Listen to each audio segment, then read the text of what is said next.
Gina, Bu, Gina. Bu, Gina, Bu, belum.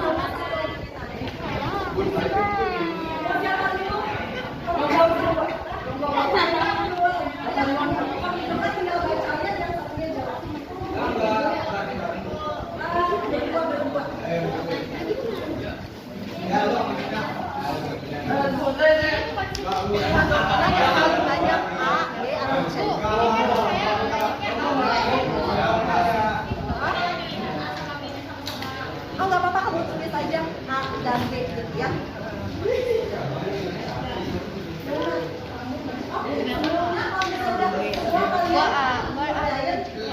Jadi kalau misalnya sudah, aku kasih tahu gurunya aja ya. Kalau misalnya kalian lebih banyak dominan A, artinya kamu tipe kecenderungan gaya belajar yang visual. Kalau misalnya kamu lebih banyak yang B, kamu adalah tipe kecenderungan gaya belajar yang auditori, dan yang C adalah tipe kecenderungan gaya belajar yang kinestetik. Kalau misalnya ada yang sama, berarti bisa kamu visual auditori. Nah nanti lebih lengkapnya seperti apa akan dijelaskan oleh teman kamu. Tadi yang A itu apa yang visual. Nah kalau misalnya kamu visual, bisa kamu bayangkan ya seperti apa.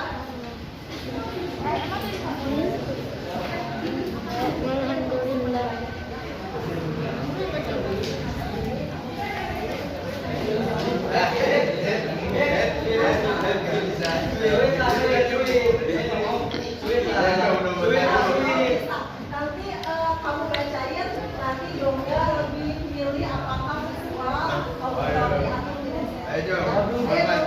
kinestetik. Nomor 1.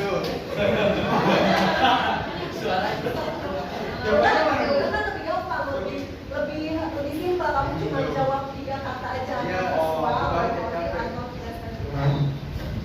Ya. Nomor 1, berbicara kepada diri sendiri pada saat bekerja. Terus mudah terganggu oleh keributan. Ketiga, menggerakkan bibir mereka dan mengucapkan tulisan di buku ketika membaca. Terus senang membaca dengan keras dan mendengarkan. Dapat mengulangi kembali dan menirukan nada irama dan warna suara. Merasa kesulitan untuk menulis, tetapi hebat dalam bercerita. Berbicara dalam irama yang terpola, biasanya merupakan pembicara yang fasih, lalu lebih suka seni musik daripada seni lukis, dan belajar dengan mendengarkan dan lebih mengingat apa yang didiskusikan daripada yang dilihat.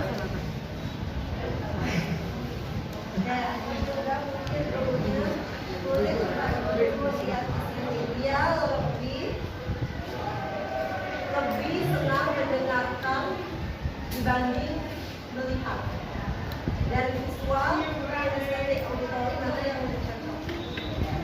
Mendengarkan, visual, auditori, kinestetik. Apa? Auditori. Benar tidak auditori? Mendengarkan berarti lebih ke auditori ya, John. Tangan buat auditori. Makasih. Ya, jadi benar ya. Kalau bisa mendengarkan itu tentunya adalah auditori, karena auditori itu lebih kepada pendengaran ya. Kemudian satu lagi tadi siapa? Gina, Senarda. Nih, Bu, satu lagi, Bu. Gina, Bu, belum, Bu.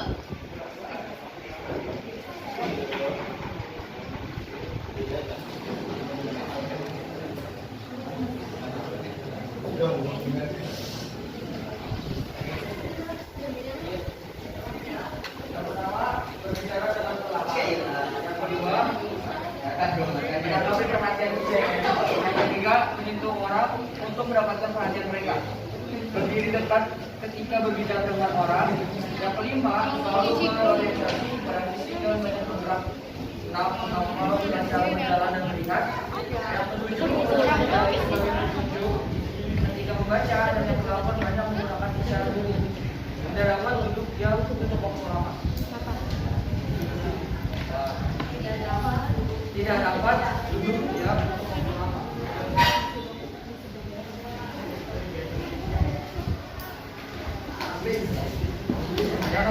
pertama, berbicara dengan perlahan.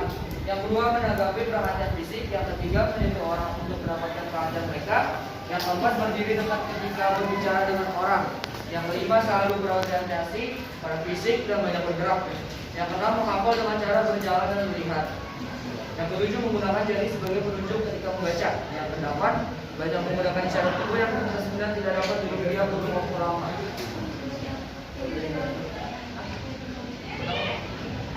Nah, jadi tadi namanya apa nak? Oke. Ini kalian yang lebih mengenai tidak dapat diam dalam waktu yang lama. Itu lebih kepada kinestetik atau tadi yang lebih kepada visual? Jadi gimana? Bergerak itu lebih ke kinestetik. Nah, jawabannya kinestetik benar atau tidak? Kalau tidak dapat diam dalam waktu yang lama, benar ya? Kinestetik ya? Ya, tepuk tangan dulu untuk teman kamu.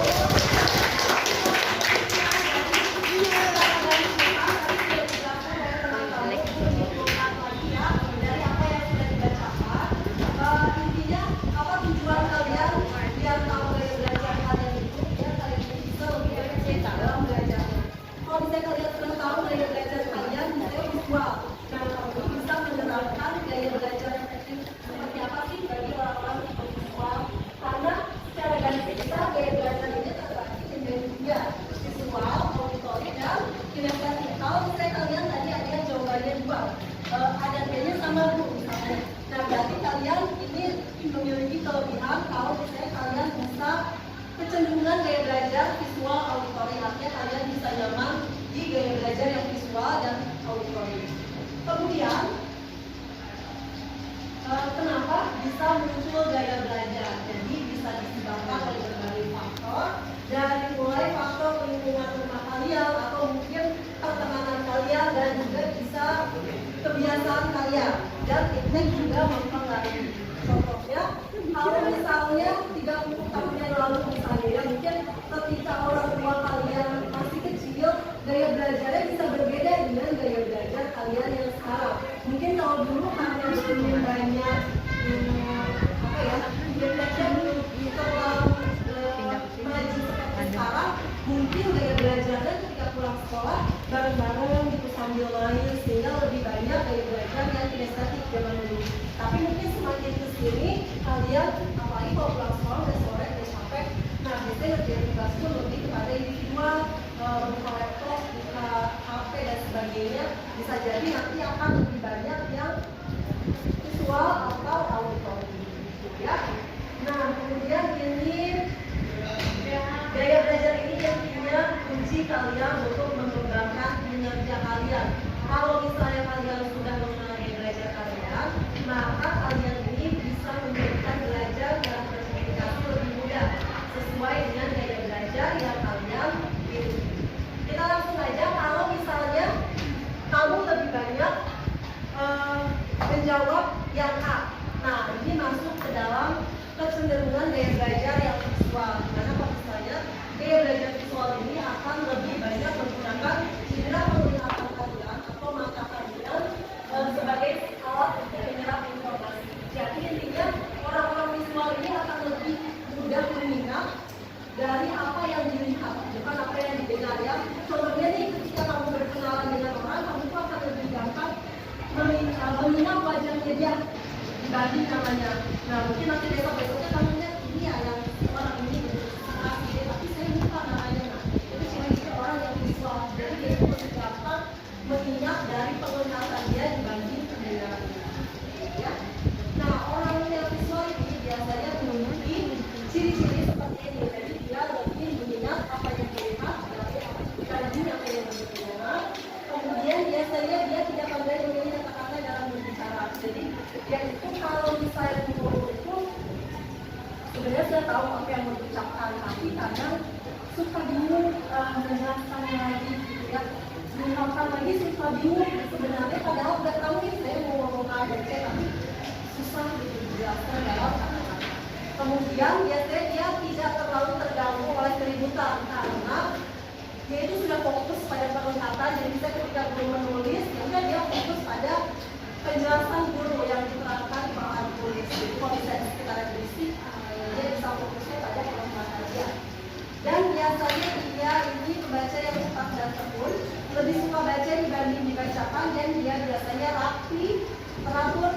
dan biasanya merencanakan sesuatu dengan baik. Jadi kalau ada apa-apa, biasanya dia itu senang untuk membuat perencanaan sesuatu.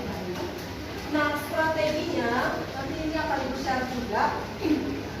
Jadi kalian bisa untuk belajar dengan gambar atau video. Karena kalian adalah tipe visual, jadi kamu mungkin akan lebih mudah untuk belajar dengan membuka YouTube misalnya, atau aplikasi belajar lainnya yang bisa tidak digital. Kemudian kamu juga bisa membuat catatan tersendiri. Misalnya ketika guru menerangkan atau kamu baca sesuatu, kamu bisa buat rangkuman sendiri di buku catatan khusus kalian. Dan nanti kalian bisa ditandain hal-hal penting dengan dengan warna juga dengan stabilo atau apa. Karena kalian menandakan penglihatan kalian orang visual ini, jadi usahakan yang kalian baca, yang kalian lihat itu menarik mungkin. Orang visual ini kalau misalnya bukan hanya ke dalam belajar aja ya, mungkin dalam dunia pergaulan atau misalnya dunia sosial pun dia akan lebih mudah tertarik kepada hal-hal atau orang-orang yang punya yang akan menarik matanya orang visual. Contohnya orang visual ini akan lebih mudah tertarik kepada seseorang yang terlihat berbeda dengan orang lainnya. Gitu. Contohnya ya, jadi ketika dia belajar pun seperti itu, dia akan lebih senang membaca sesuatu yang membuat tertarik matanya. Ya, jadi bisa ditandai dengan stabilo atau apa, pokoknya kamu tuh bisa nyaman melihat. Ya, udah ya. Nah ini kemudian ya auditori. Kalau misalnya kamu lebih banyak jawaban yang gede, tapi kamu lebih kepada belajar yang auditori, di mana kamu menggunakan telinga kamu atau pendengaran kamu sebagai alat untuk menyerap informasi yang masuk. Nah, untuk gaya belajar yang auditori ini, dia akan lebih senang mendengarkan informasi dari orang lain. Ciri-cirinya, dia suka bicara kepada diri sendiri kalau belajar. Ada sekitar tanpa disadari kamu juga belajar, kamu baca dengan keras gitu. Nanti suara yang berubah itu akan masuk pada dalam dunia kamu, dan biasanya itu akan lebih mudah menyerap informasi. Kemudian mudah terganggu oleh keributan waktu belajar. Karena kamu ini fokus pada pendengaran, jadi kalau misalnya suasana berisik di kelas, kadang kamu nggak fokus ya, karena guru menerapkan teman-teman berisik. Kadang orang-orang auditori ini nggak bisa masuk akhirnya ya apa yang dijelaskan oleh gurunya. Kemudian dapat mengingat dengan baik apa yang dipelajari dari diskusi dibanding apa yang diungkap, dan senang menjelaskan dengan panjang lebar. Jadi biasanya dia senang untuk bercerita orang-orang yang auditori. Strateginya untuk yang auditori ini, silakan kalau bisa kamu itu perhatikan dengan detail penjelasan dari guru yang diucapkan guru, kamu jelaskan dengan baik-baik, dan kalau bisa duduk di bagian depan karena kalian kan di rolling kan kalau misalnya memungkinkan anak-anak yang auditori ini izin untuk duduk di depan kalau misalnya dirasa penjelasan guru kurang terdengar sampai di belakang. Kemudian sering berdiskusi dengan guru atau teman terhadap hal-hal yang masih belum kamu ngerti, dan kamu silakan berdiskusi. Kemudian hafal materi dengan mengulang dan berbicara cukup keras dan sering mungkin, sehingga nanti ketika kamu mengulang dan bicara lagi terdengar lagi oleh pendengaran kamu. Dan yang terakhir, kamu bisa belajar dengan mendengarkan suara atau rekaman.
bergerak dalam permainan, kamu bisa ada berapa permainan, kamu bisa rekening dan bisa dilakukan itu. Sebenarnya tipe gaya belajar seperti ini memang tidak terlalu cocok berada di dalam ruangan kelas, karena kalau kita itu dari pagi sampai sore terus-terusan ada di dalam kelas, saya nggak keluar. Nah, materi ini biasanya terbuka, jadi strateginya kamu mungkin bisa lebih banyak membantu guru. Saya kalau misalnya kapan bisa lagi berantakan, lagi banyak tulisan, bisa ngaji, hapus, atau misalnya mungkin merawat guru, menjaga gurunya, atau misalnya mengisi tinta, teks dan sebagainya. Jadi banyak aktivitas berat itu tidak terpecah, harus dikeluarkan ya orang musiknya. Atau mungkin kalau misalnya apa simpel, kalau udah nggak betah, kita belum menerapkan, mungkin bisa sambil mainin pen, main aktivitas dan sebagainya yang kita membantu. Baik, dari sini ada yang mau ditanyakan kalau 15 ada yang mau ditanyakan ada yang mau ditanyakan? Apa sudah berarti?